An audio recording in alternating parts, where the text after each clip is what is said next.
High to all. हम already 9 सितंबर की फर्स्ट शिफ्ट के सारे अच्छे क्वेश्चन डिस्कस कर चुके। अब हम बात करेंगे 9 सितंबर की सेकेंड शिफ्ट के क्वेश्चंस की। बट मेरी एक रिक्वेस्ट है आप सबसे, बिकॉज ये रिकॉर्डेड वीडियो है, सो जब भी आपके पास क्वेश्चन आता है आप वीडियो को पॉज करो, पहले खुद ट्राई करो and then look for the solution. पहले आप क्वेश्चन को खुद ट्राई करो, 1 मिनट, 1.5 मिनट, 2 मिनट लगाओ क्वेश्चन पे and then look for the solution. देखो कि आप जो सॉल्यूशन कर रहे थे और जो सॉल्यूशन मैं आपको बता रहा हूं, क्या कुछ नया सीखने को मिल रहा है, या आपने भी अगर वही सॉल्यूशन करा है तो दैट इज गुड। तो आपको ये समझना है कि आपकी अप्रोच और मेरी अप्रोच में क्या आपको नया सीखने को मिल रहा है, दैट इज वेरी इंपॉर्टेंट। तो शुरू करते हैं हम इस सेशन को। सबसे पहला question, 7 years ago Prachi was 4 times as old as her daughter was at that time। क्या बोला जा रहा है, 7 साल पहले प्राची की एज उसकी डॉटर की एज का 4 टाइम्स। तो मैंने पी लिख दिया प्राची के लिए, डी लिख दिया उसकी डॉटर के लिए। 7 साल पहले की बात हो रही, तो 7 years ago, 7 years ago, 7 साल पहले प्राची की एज 4 टाइम्स थी उसकी डॉटर की एज की। ये हमें दिया हुआ, बोला है क्या 4 years फ्रॉम नाउ, यानी कि आफ्टर 4 years। आफ्टर 4 years किसके 4 years? Present age. After 4 years जो प्राची की एज है दैट इज 2.5 टाइम्स उसकी डॉटर की, 2.5 टाइम्स, यानी कि 2.5:1, जिसको हम लिख सकते हैं 5:2। मैंने डबल करके लिख दिया। अब क्वेश्चन है what is the sum of the present age of Prachi and a daughter. Prachi और उसकी बेटी की प्रेजेंट एज का सम क्या। देखो जब भी इस तरह का क्वेश्चन आएगा, how to proceed with this question. अब देखो प्राची की एज 4 यूनिट्स, डॉटर की एज 1 यूनिट, तो गैप कितना है 3 यूनिट्स। प्राची की एज यहां पर 5 यूनिट्स, डॉटर की एज 2 यूनिट्स, तो गैप कितना है 3 यूनिट्स। तो सबसे पहले आपको देखना होता है गैप सेम है या नहीं। गैप सेम है। अब गैप सेम है तो आपको पता चल गया 1 यूनिट से 2 यूनिट डॉटर की एज कितने साल में हुई, 11 साल, क्योंकि गैप 11 साल, यानी कि 1 unit is equal to 11 years. अगर 1 यूनिट 11 ईयर्स है तो प्राची की 4 साल बाद एज थी 5 यूनिट्स, 55 ईयर्स। डॉटर की एज 22 ईयर्स। तो 4 साल पहले प्राची की एज कितनी होती 51, डॉटर की एज कितनी होती 18। सो 51 + 18 दैट इज 16। तो प्रेजेंट में प्राची और उसकी बेटी की जो एज है दैट इज 69 ईयर्स। अगले क्वेश्चन में मूव करते हैं। From a circle with radius of 15.75, a sector with arc length of 11 centimeter is cut off. Find the area in centimeter square of this sector. अब देखो कभी भी आपके पास क्वेश्चन आता है कि एक सर्कल है, एक सर्कल है, उसके सेक्टर का एरिया बता। तो ये मान लो सर्कल का सेक्टर है, अब मुझे इसका एरिया चाहिए। अब देखो सेक्टर के एरिया का फॉर्मूला, एक फॉर्मूला होता है एरिया ऑफ सेक्टर का, πr² θ/360।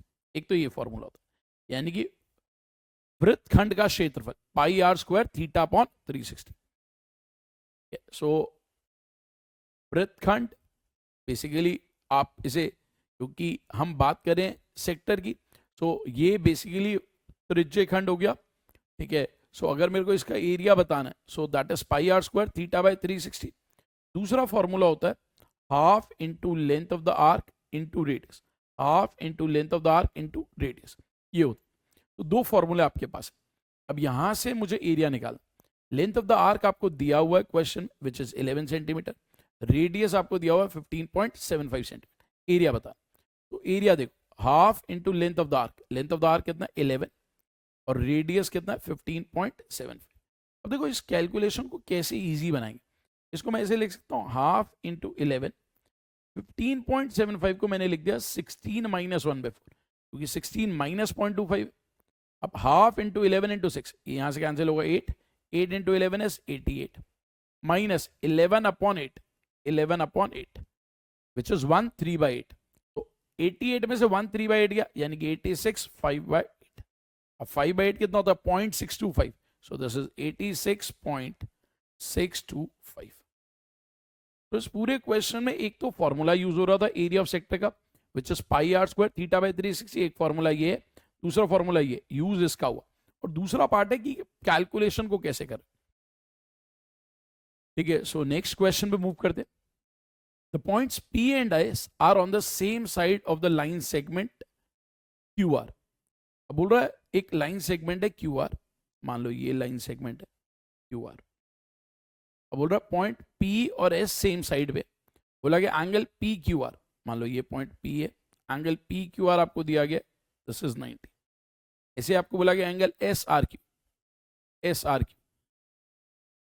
This is 90। PQ is equal to SR, ये हमें दिया हुआ। कह रहा है which of the following is a correct statement.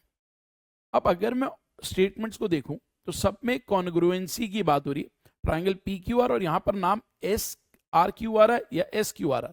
पहले तो ये समझना जरूरी, अगर ट्राइंगल PQR कॉन्ग्रुएंट है तो हमें समझना है, अगर यहाँ PQ है तो यहाँ पे SR आना चाहिए, PQ है तो SR आना चाहिए, पॉसिबल है। PQ है तो SR आना चाहिए, ये गलत हो गया। PQ है तो यहाँ SR आना चाहिए, ये भी गलत हो गया। यहाँ PQ है तो यहाँ SR, ये पॉसिबल, या तो आंसर A है या तो D है।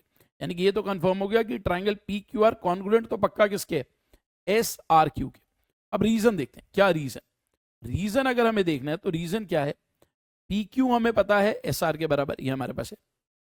QR और QR कॉमन है और उन दोनों के बीच में एंगल 90 डिग्री भी है, उन दोनों के बीच में एंगल 90 डिग्री भी है। भाई अगर मैं इसको ज्वाइन कर दूं PQR SRQ, दोनों में PQ और SR बराबर, QR कॉमन और दोनों के बीच का एंगल 90। अगर मैं ये यूज कर रहा हूं तो मैं बोल सकता हूं दो साइड्स और उनके बीच का एंगल, तो SAS कॉन्ग्रुएंसी से ये कॉन्ग्रुएंट। अब आप सोचो अगर दो ट्राइंगल्स कॉन्ग्रुएंट हैं SAS से तो RHS से भी हो सकते हैं, क्योंकि यहाँ राइट एंगल भी है। जब दो साइड सेम होंगी तो हाइपोटेन्यूज भी सेम होगा, तो ये भी सही होगा। D and A both are correct. But paper में अगर मार्क करना था, हो सकता है मैंने पहले ये करा है तो मैंने D मार्क कर दिया, अदरवाइज बोथ आर करेक्ट। चलो अगले क्वेश्चन में मूव करते। The marked price of an article is 26% more than its cost price. If a discount of 32% is given, what will be the loss percentage? बोल रहा है किसी आर्टिकल का अंकित मूल्य 26% ज्यादा है क्रय मूल्य से, यानी कि अंकित मूल्य ज्यादा है 26% क्रय मूल्य से, और उस पर आपने डिस्काउंट दिया 32% का डिस्काउंट दिया, यानी कि वैल्यू 32% से कम कर दी। लॉस परसेंटेज क्या, तो उसमें हम सक्सेसिव परसेंटेज चेंज का यूज करेंगे। पहला चेंज x, दूसरा चेंज y, ये x इंटू वाई अपॉन 100। तो 26 minus 32 is -6 minus this is 780 plus 52 832 by 100 that is 8.32, तो माइनस 14.32, यानी कि लॉस ऑफ 14.32%, क्योंकि नेगेटिव आ रहा है यानी कि लॉस, यानी कि हानि हो रही है 14.32%। और जैसा कि मैंने आपको बोला ये रिकॉर्डेड वीडियो है, ठीक है, तो जब भी क्वेश्चन आता है आप वीडियो को पॉज करा करो, खुद ट्राई करा करो and then look for the solution. See the next question. The pie chart given below shows the expenditure of Aditya. ये आदित्य का एक्सपेंडिचर दिया गया, मिसलेनियस 20%, रेंट 27%, ट्रांसपोर्ट अभी बताया नहीं गया, फूड 23%, फ्यूल 15%। अगर हमें ट्रांसपोर्ट कैलकुलेट करना हो तो हम कर लेंगे क्योंकि टोटल परसेंटेज 100 होता है। क्वेश्चन है फूड पर कितना स्पेंड करें, बहुत सिंपल सा क्वेश्चन। फूड पर 23% स्पेंड हो रहा है, तो 23% ऑफ 54,000। अब यहां पर सीखना क्या है, देखो 23/100 इंटू 54,000। अब कई बार एग्जाम में जब ये क्वेश्चन आएगा तो ये आ गया 23 इंटू 540। मुझे पता है लास्ट में जीरो आना चाहिए, सब में एक एक जीरो है। अच्छा 3 4 12, उससे पहले 2 आना चाहिए, तो ये नहीं हो सकता, ये नहीं हो सकता। अब आंसर या तो बी है या तो डी। अब एक तो तरीका आप सॉल्व करो, दूसरा तरीका है अब ये देखो ये 54 है, यानी कि 9 के टेबल का, सो 9 के टेबल का कौन सा है, 9 का डिविजिबिलिटी रूल होता है सम ऑफ द डिजिट्स, 1 + 3 4 4 8 2 10, ये तो 9 के टेबल का ही नहीं, तो आंसर है डी ऑप्शन, ठीक है। बट क्योंकि आप एग्जाम की तैयारी करो, अगर ये आपको एग्जाम में नहीं क्लिक करता तो आपको मल्टीप्लीकेशन भी करनी आनी चाहिए। 23 into 5 which is 135, so this is 13,500, 13,500। 23 into 4 92, so that is 920। तो आप इसको ऐड कर लोगे, सॉरी 23 इंटू 5 इज 115, 115 होगा यहाँ पर, ठीक है। तो दिस वुड बी 115, 11,500 और 920 12,420, आप ऐसे भी कर सकते हो। तो आंसर इज डी ऑप्शन। अगले क्वेश्चन पे मूव करते हैं। A person earns 16,000 rupees per month and spend 80% of his income. बहुत ही इंपॉर्टेंट क्वेश्चन है और अप्रोच उससे भी ज्यादा इंपॉर्टेंट, तो जरा ध्यान देना। क्या बोला गया? A person earns 16,000 per month, अब उसकी इनकम हमें दी गई है 16,000। बोला गया है, आपको होता है इनकम होता है एक्सपेंडिचर प्लस सेविंग। स्पेंड कर रहा है वो 80%, सेविंग कर रहा है वो बची यानी कि 20%। अब आपको समझना है, अगर सेविंग 1 यूनिट है तो एक्सपेंडिचर 4 यूनिट है और इनकम 5 यूनिट है। ये बहुत इंपॉर्टेंट लॉजिक है। उसने बोला इनकम 20% से बढ़ गई, एक्सपेंडिचर 10% से बढ़ा, तो बताओ सेविंग में क्या चेंज आया? सेविंग में क्या चेंज आया? अब आप देखो, ये जो 5 यूनिट्स है वो 20% से बढ़ा, तो आप बोल सकते हो 5 into 20 is equal to 4 into 10। 4 into 10, ये 1 इंटू हमें पता नहीं, सो लेट 1 इंटू एक्स, तो दिस इज 100, ये 40, तो 100 माइनस 40 इज 60। सो सेविंग जो है 60% से बढ़ गई। Answer is D option, answer is D option. अगले क्वेश्चन में मूव करते हैं। अब अगले क्वेश्चन में क्या दिया है? Let C be a circle with centre O. कह रहे सी एक वृत्त है जिसका केंद्र जो है वो ओ है। मान लो ये एक सर्कल है, अब इसका सेंटर दिया गया ओ, ये इसका सेंटर। पी कोई एक्सटर्नल पॉइंट है, ठीक है, बी कोई बाह्य बिंदु है, पी और पी बी टैंजेंट्स बनाई जा रही, ये और पी बी जो है टैंजेंट्स बनाई जा रही, पी और पी बी जो है टैंजेंट्स बनाई जा रही। सो मान लो this is A, this is B और ये पॉइंट पी, ये टैंजेंट्स है। अब बोला गया पी ए और पी बी के बीच में एंगल जो है 60 डिग्री, ये वाला जो एंगल दिया गया दिस इज 60 डिग्री। अब क्वेश्चन ये है what is angle P O A, what is angle P O A. आपसे जो वो एंगल पूछ रहा है वो ये वाला एंगल पूछ रहा है,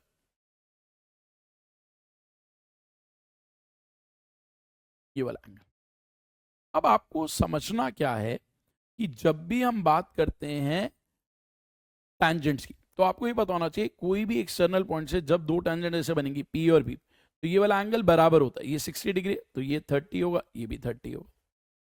अब ये 90 है, ये 30 है, ये 90 है, तो ये एंगल कितना होगा? 60, क्योंकि ट्राइंगल के तीनों एंगल का सम 180। तो मैं बोल सकता हूँ 30 plus 90 plus angle P O A is 180। Angle P O A जो है दैट इज 60 डिग्री। अब ये 90 क्यों है? क्योंकि रेडियस टेंजेंट के साथ 90 डिग्री बना, एंगल पी ओ ए जो है 60 degree. C the next question. Varun and Sandeep started for a car race from the same point in the same direction and at the same time on a circular track of 1635 metre. क्या बोल रहा है? दो लोग हैं वरुण और Sandeep, car race शुरू करते हैं, एक ही पॉइंट से चलना शुरू करते हैं, एक ही डायरेक्शन में आते हैं, सर्कुलर ट्रैक है जिसकी लेंथ है 1635 मीटर और उनकी ये स्पीड है 90 kilometre per hour, 108 kilometre per hour. कितने टाइम बाद वो पहली बार मिले? तो पहली बार मिलने के लिए track length divided by relative speed, क्योंकि सेम डायरेक्शन में जा रहे हैं तो रिलेटिव स्पीड यानी कि सापेक्ष चाल डिफरेंस होगा 18 किलोमीटर पर आवर, उसको मीटर पर सेकंड में लाओगे तो 5/18 से मल्टीप्लाई, तो this is 327 seconds. So answer for this is C option. See the next question. अब इस क्वेश्चन में बोला गया pipe M, N and S can fill a tank in 25, 50 and 100 minutes respectively. Pipe M tank को 25 minutes में fill कर सकता है, N टैंक को 50 मिनट्स में फिल कर सकता है और S टैंक को 100 मिनट्स में फिल कर सकता है। बोला गया initially pipe N and S are open for 10 minutes. पहले N और S को खोला गया 10 मिनट के लिए, उसके बाद N को बंद कर दिया गया, M को खोल दिया गया, यानी कि अब M और S काम कर। अब टैंक भरने से 15 मिनट पहले S को बंद कर दिया। तो क्वेश्चन ये टैंक कितनी देर में भरेगा? तो देखो इस क्वेश्चन में सबसे पहला स्टेप हम ये करेंगे, हम मान लेते हैं लेट टैंक की जो कैपेसिटी है 25, 50 और 100 का LCM that is 100 litres. Tank की कैपेसिटी 100 लीटर्स। जो 25 मिनट्स में 100 भरेगा वो 1 मिनट में 4, जो 50 मिनट्स में 100 भरेगा वो 1 मिनट में 2, जो 100 मिनट में 100 भरेगा वो 1 मिनट में 1। मान लेते हैं टैंक x मिनट में भरा, x मिनट में भरा टैंक, तो जो n था उसने तो सिर्फ 10 मिनट काम करा, मैंने यहां 10 लिख दिया। s को टैंक भरने से 15 मिनट पहले बंद कर दिया गया, तो s ने x माइनस 15 मिनट काम करा और m ने 10 मिनट बाद शुरू करा था, 10 मिनट बाद, तो इसने x माइनस 10 मिनट्स काम करा। तो अब हम ये बात बोल सकते हैं कि अगर m 1 मिनट में 4 भरता है तो x माइनस 10 में इतना भरेगा, n 1 मिनट में 2 भरता है तो 10 मिनट में इतना भरेगा, और s 1 मिनट में 1 भरता है तो x माइनस 15 में इतना भरेगा, which is equal to what, 100। तो this is 5x is equal to ये -40 -55 +20 -35, उधर जाएगा +35। तो यहां से आप x की वैल्यू निकाल सकते हो, विच इज 27। तो 27 मिनट में टैंक भर जाएगी। आई होप आपको ये सेशन अच्छा लगा होगा। सो प्लीज अपने फीडबैक जरूर कमेंट्स में शेयर करा करो, और प्लीज ये वीडियो ज्यादा से ज्यादा लोगों को शेयर करो, सो दैट हम आपके लिए बहुत कुछ ला पाए। अभी ये हमारे रिकॉर्डेड सेशन चल रहे हैं, sooner we will be coming up with our live session also, ठीक है।